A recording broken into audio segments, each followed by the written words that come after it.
अवधूत चिंतन श्री गुरुदेव दत्त. श्री स्वामी समर्थ. आपल्या सगळ्यांचं माझ्या चॅनलमध्ये पुन्हा एकदा स्वागत आहे. तर आजच्या व्हिडिओमध्ये आपण आपल्या देवघरामध्ये जे आपण शिवलिंग ठेवतो ते शिवलिंग ठेवण्याचे काही नियम आहेत ते आपल्याला जाणून घ्यायचे आहेत. कारण आपलं जे शिवपुराण आहे, शिवमहापुराण, त्यामध्ये देखील आपल्या देवघरामध्ये शिवलिंग ठेवण्याचे काही नियम जे आहेत ते सांगितलेले आहेत. कारण ह्या नियमांचं जर पालन आपल्याकडून झालं नाही तर आपण जी काही पूजा केलेली आहे त्याचं पुण्यफळ आपल्याला प्राप्त होत नाही. आणि म्हणूनच आजच्या व्हिडिओमध्ये आपण शिवलिंग घरात ठेवण्याचे जे नियम आहेत ते जाणून घेणार आहोत. म्हणजे तुम्ही देखील शिवलिंगाचे पूजन करताना ह्या ज्या गोष्टी आहेत त्या ध्यानात ठेवाल. त्याआधी आपल्याला मला विनंती करायची आहे की तुम्ही जर चॅनलवरती नवीन असाल तर अशाच व्हिडिओजसाठी चॅनलला सबस्क्राईब करा आणि व्हिडिओतील माहिती जर तुम्हाला आवडली तर व्हिडिओला लाईक देखील करा.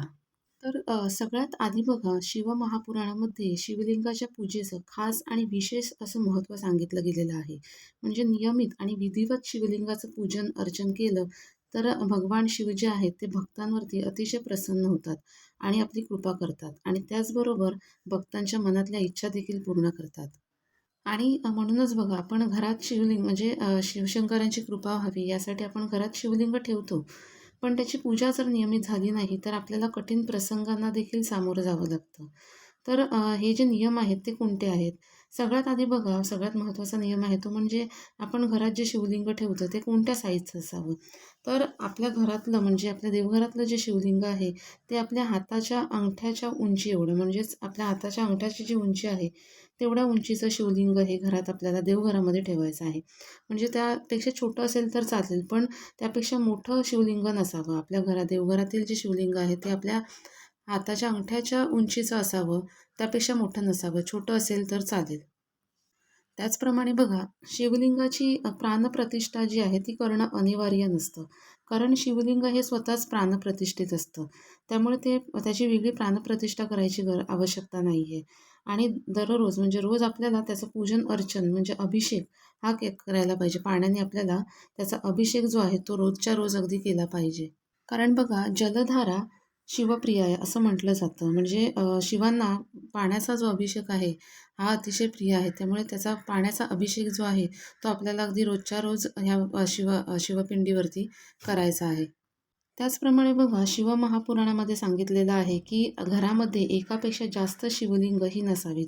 म्हणजे तुमच्याकडे जर घरामध्ये आधीच देवघरामध्ये जर आधी शिवलिंग असेल आणि तुम्ही जर दुसरं शिवलिंग घरात घेऊन आलात, म्हणजे कुठे गेला असाल किंवा तुम्ही गेला असेल किंवा घरातील कोणता दुसरा सदस्य गेला असेल आणि त्यांनी शिवलिंग जर घेऊन आला घरी, तर घरामध्ये एकापेक्षा जास्त शिवलिंगही असू नयेत. जर तुमच्याकडे असतील तर तुम्ही मग हे जे शिवलिंग आहे ते कुणा नातेवाईकाला देऊ शकता किंवा मग जवळ आसपास कुणाला देऊ शकता. पण अशा व्यक्तीला द्या ते शिवलिंग जो त्या शिवलिंगाची सेवा करू शकेल. म्हणजे जी रोजच्या रोज पूजन अर्चन आहे, अभिषेक आहे ते रोजच्या रोज अगदी करू शकेल. एखाद्याची इच्छा नसताना तुम्ही त्याला देऊ नका. कारण मग तो त्याची सेवा करणार नाही आणि मग त्याचे दोष देखील तुम्हाला लागू शकतात. त्यामुळे अशा व्यक्तीला द्या ज्याला ज्याला हवं असेल, म्हणजे त्याला खरंच त्याची सेवा करायची इच्छा असेल. अशा व्यक्तीला हे जे शिवलिंग आहे तुमच्याकडे जर एकापेक्षा जास्त असेल तर ते तुम्ही देऊ शकता. त्याचप्रमाणे बघा, आपण जे हे शिवलिंग देवघरात ठेवतो तर पिंडीचं जे मुख आहे म्हणजे जिथून जल वाहून जातं ते मुख जे आहे ते नेहमी उत्तर दिशेला आपल्याला करून ठेवायचं आहे. म्हणजे त्याकडे आपल्याला विशेष ध्यान द्यायचं आहे. म्हणजे जे आपण हे अभिषेक केल्यानंतर जे मुख जल जे आहे ते वाहून जातं ते मुख जे आहे ना ते आपल्याला उत्तर दिशेकडे करून ठेवायचं आहे. त्याचप्रमाणे आपल्याला शिवपिंडीवरती म्हणजे शिवलिंगावरती रोज अगदी बेलपत्र वाहायचं आहे. आणि जर रोज बेलपत्र नसेल तर चंदन किंवा मग फूल जे काही असेल ते तुम्ही अर्पण करू शकता. आता एक ध्यानात ठेवायचं आहे की जेव्हा आपण फूल किंवा अक्षता ज्या अर्पण करतो ना शिवलिंगावरती, तर जे मस्तक आहे म्हणजे वरचा जो भाग आहे शिवलिंगाचा तो आपल्याला भाग नेहमी भरलेला म्हणजे तो खाली राहायला नाही पाहिजे. मस्तक जे आहे शिवलिंगाचं ते आपल्याला कधीच रिकामी ठेवायचं नाही आहे. कारण शिव महापुराणामध्ये असं देखील सांगितलेलं आहे की हा जो वरचा भाग आहे शिवलिंगाचा वरचा म्हणजे मस्तकाचा जो भाग आहे तो जर रिकामी राहिला तर तुम्हाला धनाची हानी होऊ शकते. तुमच्या धनाची हानी जी आहे ती होऊ शकते. म्हणून पिंडीचा वरचा जो भाग आहे तो कधीच आपल्याला रिकामी ठेवायचा नाही आहे. त्यामुळे तिथे फूल किंवा मग चंदन तुम्ही वाहू शकता किंवा सफेद तीळ आहेत ते तुम्ही ठेवू शकता किंवा मग बेल असेल तर बेलपत्र जर असेल तर अतिशय उत्तम. पण आपल्याला हा जो मस्तकाचा भाग आहे तो रिकामी हा कधीच ठेवायचा नाही आहे. कारण मी मगाशी सांगितल्याप्रमाणे जर हा भाग रिकामी राहिला तर तुम्हाला धनाची हानी होऊ शकते आणि त्याचबरोबर तुम्हाला पूजेचं पुण्यफळ जे आहे ते मिळणार नाही. म्हणून या गोष्टीकडे विशेष ध्यान द्यायचं आहे आपल्याला, की हा जो मस्तकाचा भाग आहे शिवलिंगाचा तो आपल्याला कधीच रिकामी ठेवायचा नाही आहे.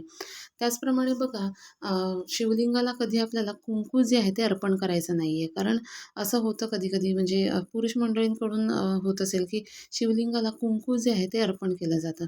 तर शिवलिंगाला आपल्याला कुंकू कधीच चुकून पण अर्पण करायचं नाही आहे. त्याऐवजी तुम्ही चंदन अर्पण करू शकता किंवा मग भस्म जे आहे ते आपण अर्पण करू शकतो शिवलिंगाला. पण आपल्याला कुंकू जे आहे ते अर्पण करायचं नाही आहे. या गोष्टीकडे आपण विशेष लक्ष द्यायचं आहे. त्याचप्रमाणे बघा, तुम्ही जर कुठे बाहेर जाणार असाल म्हणजे 2-4 दिवसासाठी जर कुठे तुम्ही बाहेर जाणार असाल, तर आपल्याला शिवलिंग जे आहे त्याच्यासाठी पाण्याची व्यवस्था आपल्याला करायची आहे. कारण बघा मगाशी मी सांगितल्याप्रमाणे जलधारा शिवप्रियाय.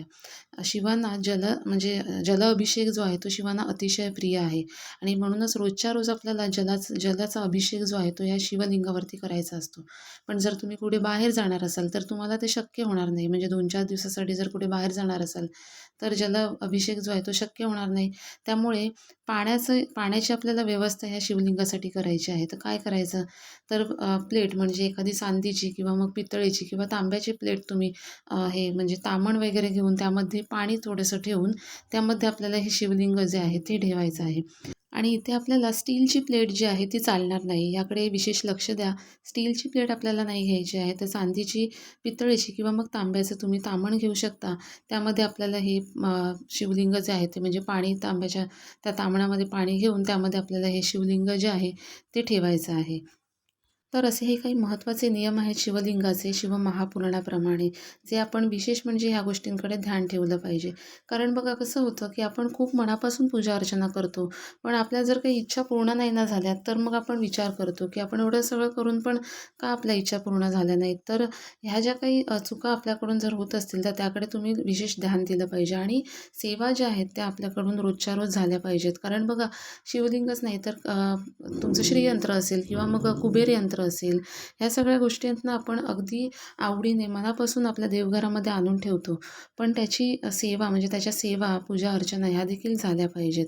तरच त्याचं पुण्यफळ जे आहे ना ते तुम्हाला मिळेल. कारण बघा ह्या सगळ्या गोष्टी आपण आणून ठेवतो कशाला देवघरामध्ये? तर आपल्या घरामध्ये सुख, समृद्धी आणि भरभराट राहावी यासाठी. पण त्याचबरोबर आपल्याला त्याची पूजा आणि सेवा ह्या देखील करायच्या आहेत. ह्याकडे देखील आपण विशेष ध्यान दिलं पाहिजे. व्हिडिओतील माहिती जर तुम्हाला आवडली असेल तर व्हिडिओला लाईक करा आणि अशाच व्हिडिओजसाठी चॅनलला सबस्क्राईब देखील करा. धन्यवाद.